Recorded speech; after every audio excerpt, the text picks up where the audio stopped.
And it's been 5 days since the enforcement of the lockdown declared by President Muhammadu Buhari to curb the spread of the COVID-19 pandemic took effect in Lagos and the FCT, while that of Ogun State takes effect today. But the importation of the coronavirus into Nigeria has been redefining several activities, especially as internet usage increases with the work-at-home order and the demand for daily need rises. Now, this brings us to the e-commerce space, where individuals have turned to lately in order to further manage the social distancing principle that comes with COVID-19.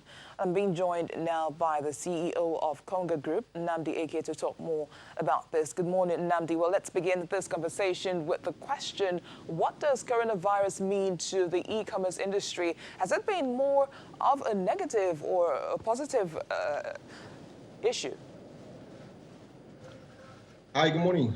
I could never say that the virus is a positive issue for anybody. I mean, the whole world is on standstill right now. I'm trying to figure out what to do and the next action points.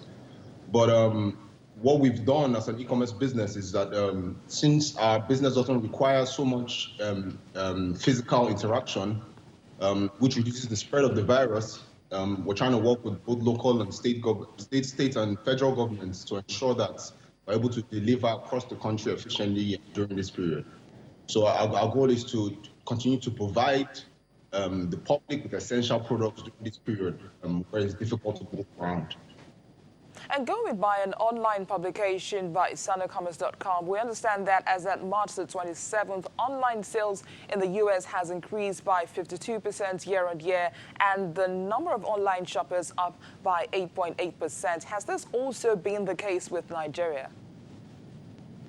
Oh, yes, we've definitely seen an increase in traction because a lot more people are stuck at home, so they're more willing to order online. But for us, we don't really look at this as a profitable venture, or we're not trying to take advantage of the situation. So what Konga has done on its own part is we've created a 10 million naira intervention fund where we give people various vouchers that they can use to buy products from our website and get incredible discounts on checkout. The idea is that no company wants to take advantage of this scenario. We are just trying to work with the government to ensure that people are still be able to live comfortably within their homes during this period. What's your assessment of the spending power of Nigerians today? Shouldn't that be having a negative effect on e-commerce? Yeah, so disposable income will definitely be a lot tougher for people to have access to during this period. I mean, just before the coronavirus hit, we had a lot of issues. I mean, we had several problems with the forex market, where the naira has really depreciated a lot from last month. So we had several issues that had hit before the virus. So definitely lower, but now since down is day ago, we still have cash that they're able to spend on such parts. At the end of the day, the focus for people to spend on this period is essential.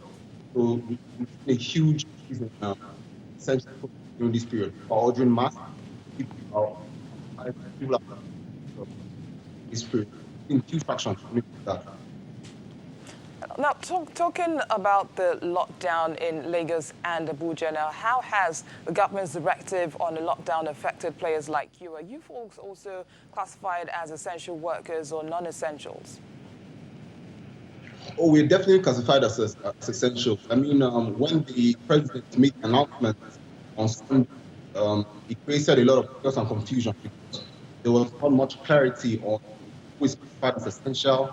Those classified as essential, how do they ensure that they are free without the security agencies causing any problems?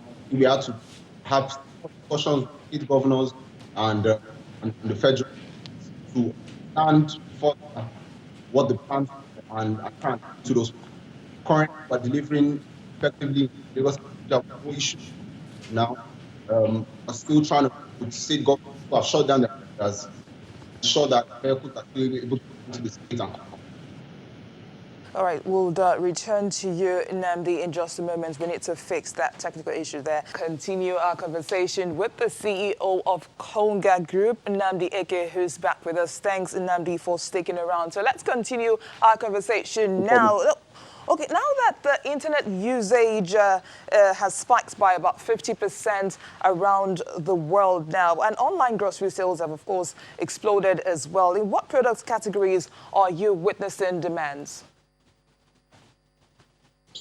So naturally, we're definitely seeing demands for health and safety products. So we're looking at things like face masks, hand sanitizers. We've also seen a huge spike for grocery products, for food, for drinks. And funny enough, we still see high demand for mobile phones, for kids' tabs, for games. So we've seen as people are stuck at home, they're trying to entertain themselves in different ways.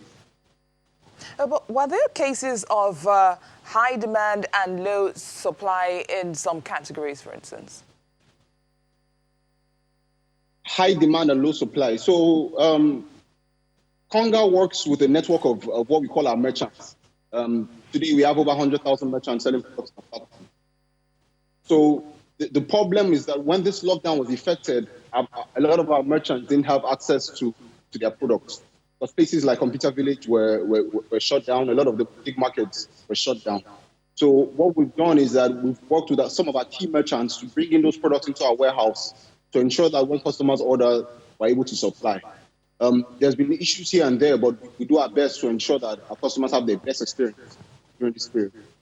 Now, what about price control, Maxim? Now, around the world, major items needed for the protection of the virus have seen more of a price gouging. Now, is that the case with you as well at Konga? We do our best to ensure there's no games being played. The biggest problem starts from the beginning of the supply chain. So a lot of manufacturers of these kind of products have taken advantage and have increased their prices. So before the product gets to the retailer who sells to the end user, you're already seeing a huge hike in prices. So it's quite an unfortunate scenario.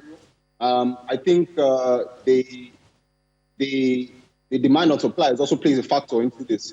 With the demand so high, naturally prices will increase. But for essential products, which could be potentially life-saving, very scary when we see huge price hikes during this period.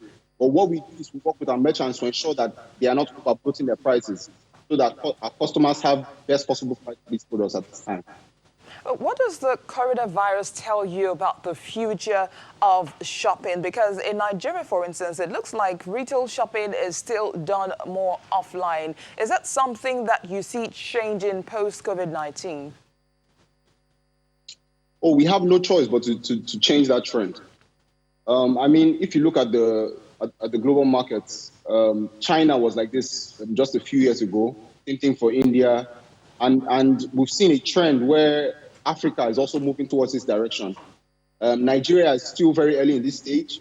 Currently, only 2% of our shopping, or our retail shopping, is done in an organized platform. So we look at all the big retailers in the country, look at our online platforms. We only consume about 2%, or best case scenario, 3% of the market.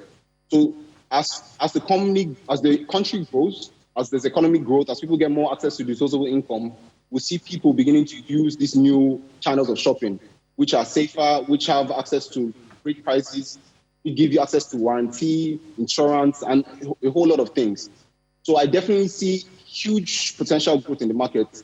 And that's the reason why we decided to go into this business in the first place. Well, how do you get shoppers to actually take advantage of this medium of shopping post-COVID-19? I think it's important to let people know that this is a very viable way for you to buy your products. And what we sell is really the ease of being able to sit down at home and be able to order online. A lot of people who have tested this during this period, the lockdown, have seen great benefits from it. So we expect that after the virus we expect to see increased traction on online platform. Now, some customers have complained that why they possibly don't like to use the online medium for their shopping is sometimes you make requests for a certain product and then a different brand is possibly delivered to you. Now, what are you doing in your firm to check that things like this don't happen? First of all, let me say that in any business in the world, there are always issues. The likes of Alibaba, the likes of Amazon, they face the same issues. Like I said, we have merchants on our platform that sell these products. So we don't have 100% visibility on everything that gets to our customer. But what we do is, as much as possible, we're able to do a quality assurance to ensure that what the customer orders, what the customer gets. Now, a lot of these issues that customer faces online are usually with social media sellers. Now, the problem with our online channels is that when someone has a bad experience in any channel, they affect everybody else. So if the customer has a bad experience from my competition, naturally affects me. But we as Konga, we're doing our best to ensure that any product that gets to our customer is properly checked, to ensure that what you ordered is what you actually get. And for whatever reason, for the slight chance that what you ordered is not what you get, you ensure that the product picks up from you and you are refunded. Now, tell us, how safe are your items for delivery from the virus? Do you sanitize them or do you just keep your warehouses disinfected? So right now, we practice all WHO standards, ensuring that whatever we have purchased is safe. We deployed hand sanitizers across all our warehouses.